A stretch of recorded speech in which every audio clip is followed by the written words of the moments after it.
A Tear Red, Episode 3. Father. I'm not dead. I guess a more appropriate way of phrasing that would be, I haven't been killed. Yet. In fact, I can't stress enough that I have not been killed. Yet.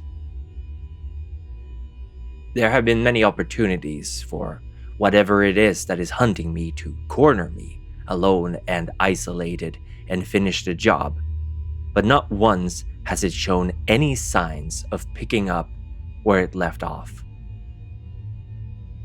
No, it seems to be content to watch for now, which if I'm honest, I'm not sure is any better. For the first few days following my narrow escape into the gas station restroom, I didn't get much done. In case you've never experienced it, the feeling of being constantly observed is horribly distracting, and after 2 days of barely any rest, it came to the point where I even tried to force a confrontation, despite what had happened to me outside my former home. But every time I ran towards where I thought it was, every time I raised my voice and called for it to show itself, every time I shone my phone's flashlight to where I thought the presence was, I was met with nothing. No sign of acknowledgement, no low growl or sound of claws scraping across pavement, no shadow-coated figure ready to sink its teeth into my flesh.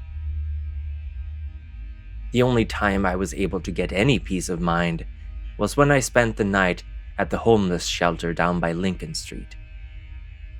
Unfortunately, the place is often crowded, and I haven't had any luck snagging a bunk there since. I know I said I was going to keep moving between shelters, but it's been 2 weeks now without a single sign that the police are after me, and as have become painfully clear, the thing that is following me seems to be able to sniff me out even after I catch a train halfway across the city. Still, I've had to spend a couple of nights trying to sleep on park benches since Lincoln's not exactly right next door to the other shelters of the city. But it does have a pretty big public park nearby that doesn't see a lot of traffic after the sun's gone down. I can't believe how quickly I've gotten used to all this, but at least I had the good fortune of being fired in May and not in the middle of winter.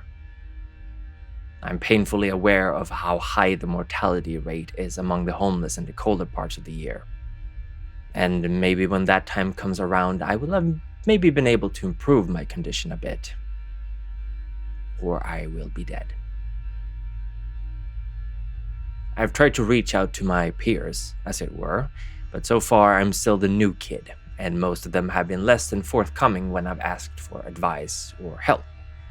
I guess there's probably a high turnover rate in fresh-faced homeless, and most of the more seasoned vagrants I've learned to recognize the faces of are significantly older than I am. Well, that or the life on the street ages you fast, and that seems likely. I did manage to barter access to the phone charger of an older fellow the others called Mike. Mike's one of the few friendly people I've met so far, and despite his looking like they left Doc Brown out in the sun for too long, he's a pleasant enough man to be around. Mike seemed genuinely interested when I told him my story. I left out the weird parts, since honestly I'm not sure I even believed them myself, but there was a look of pity on his wrinkled face when I finished. Still, I had to trade him something, and I ended up handing him a couple of notebooks I had brought with me from my former work. I have no idea what he wants with them, but I definitely won't be needing them. Anyway, I'm still able to make calls, but that will change by the end of the month when the bill won't be paid, and then I'll be stuck with a brick of plastic and electronics. But at least I'll have a flashlight and camera, so that's something. I've had plenty of time to think about recent events, though.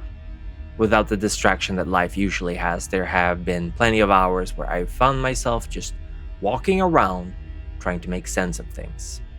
The events leading up to where I got fired, the destroyed apartment, my call to my sister, I still refuse to believe it was anything but purposefully orchestrated to ruin me. But now I'm also sure that it's no one I know. Just about the only good thing with having a lot of free time is that it is just that, it's free time. To think. Methodically, I went through my life and the people I knew.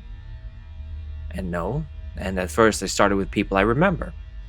Then I began working my way through my Facebook friends, and finally I began to file through former students. Were there any that stood out? That I had somehow wronged so badly that they carried a grudge? I couldn't recall ever having had such a hostile relationship, but it wasn't impossible. What to me might have been a minor point of disagreement may have festered and grown in silence until whoever I had wronged was convinced I was a devil himself.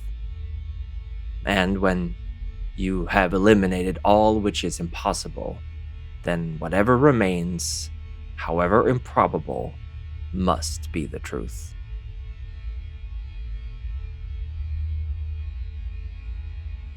But what had I done that would elicit a response like this? I had to accept that the mind of this person was sick. There is no way I would have done something to warrant all this from a healthy individual and be unable to remember it. Despite the state my body is in, my mind is healthy. Enough time has passed that I can safely dismiss my worries of a psychosis, which hasn't helped alleviate my mood any, but I'll take what I can get. But I can't go to the police with this. I have no evidence to present, and even though I don't seem to be actively hunted, I am not stupid enough to waltz up to the nearest station and tell them my story. To be honest, I don't regret putting that first video out there. I am not going to quietly resign to this new life. I'm not going to forget what was taken from me. And no amount of strange stalkers or park benches or lack of showers are going to make me accept my fate. There is a priest at the Lincoln Street shelter, Father J. Well, I'm not going to say his name here on the off chance that whoever did this to me is looking for more ways to get to me. I don't want to put other people at risk. Anyway, this Father J, he offers counseling. But it doesn't seem like a lot of the regulars see any need for it, since he spent most of his time, I saw him there having coffee and chatting with the staff. I wouldn't have reached out to him myself, to be honest. I'm not religious, I never was. I've barely read more than a few pages of the Bible, and whatever I know comes from social osmosis. The story of Job, Adam and Eve, Cain and Abel, Old Testament stuff, I guess. But I didn't need to do anything. Father J approached me while I was waiting in line for food and struck up a conversation. You're a new face. Let me know if there's anything I can help you with. Just small talk. I was going to reply that I wasn't a Catholic, but when I met the man's eyes, I froze. There's no way to describe what I experienced, because I have never felt anything like it before. It was as if just by locking eyes with him, Father J immediately started reading me like an open book. His forehead creased. The smile on his lips turned into a grim line as he set his jaw and he nodded to himself. All the while, I couldn't tear my eyes from his, that bluish-gray stare as firm as granite.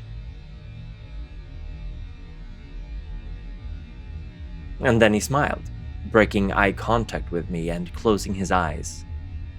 "Come to see me when you're ready," he whispered, and left me looking after him in sheer confusion. It wasn't until someone shoved me forward that I broke out of whatever trance I had been in, and I got my meager ration from the soup kitchen. I think I might try to speak with him next time I get a spot at the Lincoln Street shelter. They have that whole confidentiality thing, and like I said, while I'm not religious, After what's been happening to me, I don't even know what's true anymore. Talk to you later.